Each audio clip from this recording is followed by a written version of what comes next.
ఉల్లామందుల Ramamurthy world teacher YouTube ప్రేక్షకులకి నమస్సుమాంజలు. Christmas శుభాకాంక్షలు అందరికీ. జ్ఞాని ఈజ్ బార్న్ నాట్ మేడ్. జ్ఞాని అనేటువంటి వాళ్ళు తయారవ్వరు, తయారయ్యే జన్మిస్తారు. మనమేమో పుట్టిన తర్వాత జ్ఞానులుగా తయారవ్వచ్చు, కాకపోవచ్చు. కానీ అవధూతలు, కరుణామయులు ఇలాంటి వాళ్ళందరూ కూడా ఆల్రెడీ వాళ్ళు జ్ఞానాన్ని పొందే జన్మిస్తారు అనడంలో ఎటువంటి సందేహం లేదు. దేవదూతే నీ గర్భంలో ఉన్నారు అని ఆకాశవాణి మాటలు విన్నది మరియమ్మ. అవధూతలు, దేవదూతలు, కరుణామయులు ఆల్రెడీ తయారయ్యే జన్మిస్తారు. మన దేశంలోనే కాకుండా పరాయి దేశాల్లో కూడా కారణ జన్ములు ఎంతో మంది జన్మించారు. ఉదాహరణకి పాలస్తీనా. ఆ పాలస్తీనా దేశమే కాలగర్భంలో ఇజ్రాయిల్గా రూపాంతరం చెందింది. అక్కడ జన్మించినటువంటి వాళ్ళు కరుణామయుడే యేసుక్రీస్తు. World festival, there is no doubt. మన దేశంలో కూడా అవధూతలు జన్మించారు. రామకృష్ణ పరమహంస, స్వామి వివేకానంద, శారదామాత, ఇల్లెల్లమూడి అమ్మవారు, నీలంపాటి అమ్మవారు, సద్గురు సుబ్రహ్మణ్య చౌదరి, పుత్తాలం కేదారపతి, ప్రసాదరాయ కులపతి గారు, వేమారెడ్డి గారు, ఈ విధంగా మహమ్మద్ ప్రవక్త, ఈ విధంగా చెప్పుకుంటూ పోతే ఎంతో మంది అవధూతలు అవతరించి మనల్ని ధరింపజేశారు అనడంలో ఎటువంటి సందేహం లేదు. అజ్ఞానులకి సుజ్ఞానాన్ని ప్రబోధింపజేయడానికే ఆ యేసుక్రీస్తు యొక్క అవతరణ అనేటువంటిది జరిగింది. శ్రీకృష్ణుడేమో జైల్లో పుట్టాడు, యేసుక్రీస్తు పశువుల కోష్టంలో పుట్టాడు. కృష్ణుడు పుట్టినప్పుడు కూడా వింతలు జరిగాయి ఆకాశంలో. క్రీస్తు పుట్టినప్పుడు కూడా ఆకాశంలో ఉండే ఒక స్టార్, నక్షత్రం కిందికి వచ్చింది, కాంతివంతమైన నక్షత్రం. ఇజ్రాయెల్ దేశంలో ఉన్న ప్రతి ఒక్కరూ కూడా దాన్ని చూసి ధరించారు.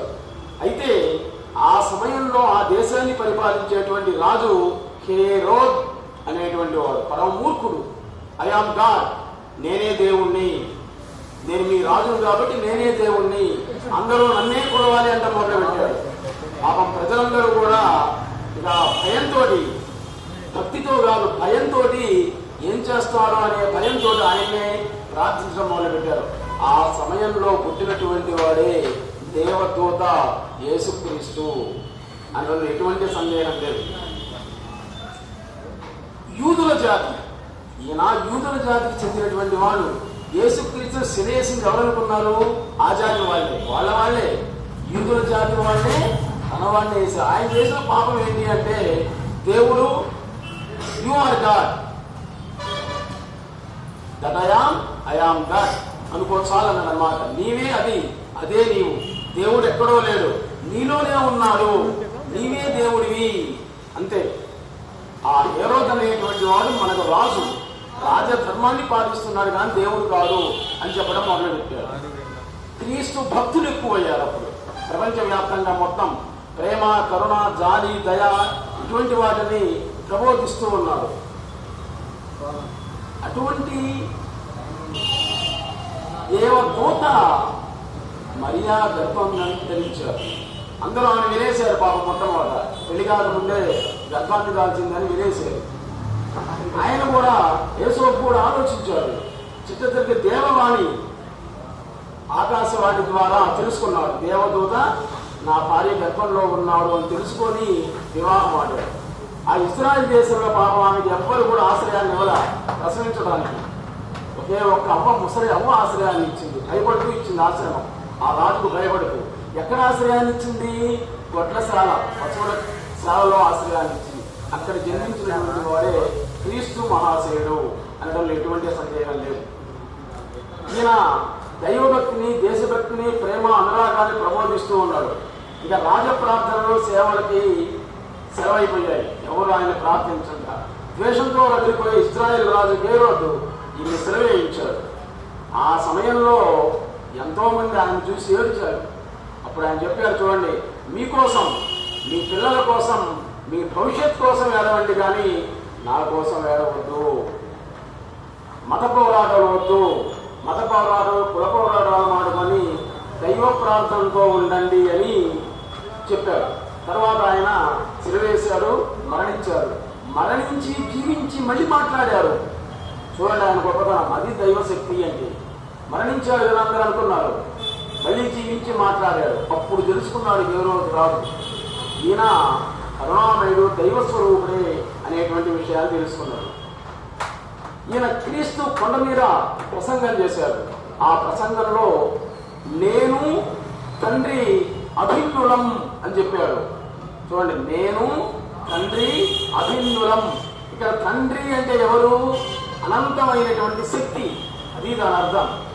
అనంతమైనటువంటి శక్తి నేను, నేనే అనంతమైనటువంటి శక్తి అని ప్రబోధించాడు. మరణించి జీవించినటువంటి వాళ్ళు కొంతమంది ఉన్నారు. వాళ్ళల్లో రమణ మహర్షి, యేసుక్రీస్తు, షిరిడి సాయిబాబా, జగద్గురు ఆదిశంకరాచార్యులు, ఇలాంటి వాళ్ళందరూ కూడా మరణానుభవాన్ని పొందిన తర్వాత మళ్ళీ జీవానుభవాన్ని పొంది మాట్లాడారు. అసలు మహిమ అంటే ఏంటి? వ్యవస్థను చక్కదిద్దడానికి, ఏర్పరచడానికి మహిమ, కీర్తి ప్రతిష్ట కోసం కాదు. చిట్ట చివరిలో పాపులనే పసిపాపలుగా చూసినటువంటి వాడు యేసుక్రీస్తు. తన రక్తాన్ని చిందించారన్నమాట. అంతవరకు తన దైవశక్తిని ఎవ్వరూ తెలుసుకోలేకపోయారు. శిష్యుడికి జ్ఞానబోధ చేయడం దానికంటే ముందుగా మహిమను తెలియజేయాలి గురువు. హైందవ ప్రాచీన గురువులందరూ కూడా మహామహిమాన్వితులు అనడంలో ఎటువంటి డౌటు లేదు. జ్ఞానం శక్తిపూర్ణంగా, శక్తి జ్ఞానపూర్ణంగా ఉండాలి. శక్తిపూర్ణమైనటువంటి జ్ఞానశక్తులే జ్ఞాన ప్రసూనాలు, విజ్ఞాన గుళికలు. భగవద్గీత మీద ఆధారపడ్డాడు యేసుక్రీస్తు. నాకు మంచి జరిగినా చెడు జరిగినా కూడా దైవమే అదే చేయిస్తుంది. అయాం దట్ అయాం అనుకున్నాడు.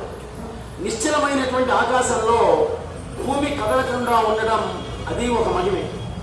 కదిలేటువంటి భూమి మీద మనం నిశ్చలంగా నిలబట్టం, ఇది కూడా ఇంకొక మహిమే. కాబట్టి క్రీస్తు చెప్పాడు, ప్రతి కదలిక మహిమే, ప్రతి కదలిక కూడా మహిమే. వెన్నెలకంటి సుందరరామ శర్మ గారు జ్ఞాన వాసిష్టం అనే పుస్తకం రాశాడు. ఎక్కడ చదివితే కొనుక్కొని చదవండి. జ్ఞాన వాసిష్టం.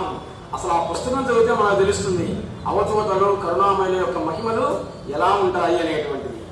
మానవుడు పరిపూర్ణ ఎరుకతో ఉండాలి అన్నాడు క్రీస్తు. పరిపూర్ణమైనటువంటి ఎరుకతో ఉండాలి. విశ్వాసి నిశ్చలంగా ఉంటాడు, అవిశ్వాసి సాధన చేస్తూ ఉంటాడు, ప్రయత్నాలు చేస్తూ ఉంటాడు. ఉచితంగా ఇవ్వబడినటువంటి దాన్ని అందరికీ ఉచితంగానే ఇవ్వు అని చెప్పాడు మహానుభావుడు క్రీస్తు. ఆయన బ్రాహ్మీ స్థితి ఉచితంగా వచ్చింది. అందుకని అందరికీ బ్రాహ్మీ స్థితిని పంచినటువంటి పరమ తండ్రి పరిపూర్ణుడు యేసుక్రీస్తు. కాబట్టి నీవు కూడా పరిపూర్ణుడివే అంటాడు క్రీస్తు. కొన్ని జ్ఞాన సాధనలు చెప్పారు ఆయన. అందులో నెంబర్ 1 చాలా చెప్పారు, వాటిలో కొన్ని మాత్రమే తెలిసినవి. నీకు నీవే ఒక్క అడుగు ఎడంగా ఉండు. చూడండి, నీకు నీవే ఒక్క అడుగు ఎడంగా ఉండు చాలు. మౌనంగా ఉండు చాలు. ఎదుటి వాళ్ళను కూడా నీ వాళ్ళలాగే ప్రేమించు. తనలో నేను ఉన్నాను అని అనుకోకుండా నాలో తనువు ఉన్నది అని భావించు అనే ఎరుకతో ఉన్నట్లయితే చాలు. నీకు జరిగేదంతా ఒక కళగా భావించు. పాపులను కూడా పసిపాపలుగా, అంటే చిన్న పాపలుగా చూసినట్లయితే నీకు ఎటువంటి ఇబ్బందులు అనేటువంటివి ఉండవు. నీవు ఎల్లప్పుడూ మృత్యుదేవతనే తలపోస్తూ ఉండు. అందరూ చివరికి మృత్యుదేవత ఒడిలోకి పోవాల్సిందే. ఉన్నంత వరకు ఏదైనా జగత్ప్రభు ఆడిచ్చేటువంటి నాటకం తయారు చేసుకొని, బొమ్మలు తయారు చేసి అవతల పారేసినట్లుగా మనల్ని అందరినీ తయారు చేసుకుని అవతలేస్తున్నాడు. దాన్ని మరణం అని అంటారు. కరుణామయుల యొక్క సూక్తులు అందరూ కూడా ఆచరించవలసినటువంటి వీటిలో ఎటువంటి సందేహం అనేటువంటిది లేనే లేదు. The essence of all shastras in ఆత్మనిష్ట. శాస్త్రాలన్నీ కూడా ఆత్మనిష్టలోనే ఉన్నాయి. If you remain natural to you, it is being natural on the whole. Remove your head and keep it aside. That is Saranagati. In rebirth, not only a new body, but a new world is created. పునర్జన్మలో ప్రపంచమే సృష్టించబడుతూ ఉంది. For this existence, there is not even one calculation. Without uttering one, how to calculate? Without being Atma, how can be Atma? Vichara Charcha. To remain the presence of the God, simply without only prayer. There is no possible to the God. Everyone is possible to the Lord. భగవంతుడికి అన్ని సాధ్యమే. అసాధ్య సాధ్యత స్వామిని అసాధ్యం తవకిం వద అంటారు అన్నమాట. సాధ్యం కాని దాంట్లో ఆయనకి ఏమీ లేదు. Any sadhana done for God will give the state benefit. Need of God. Everything is possible to the God. There is no doubt at all. Please subscribe our channel. Next episode లో మళ్ళీ కలుద్దాం. అందరికీ Christmas శుభాకాంక్షలు.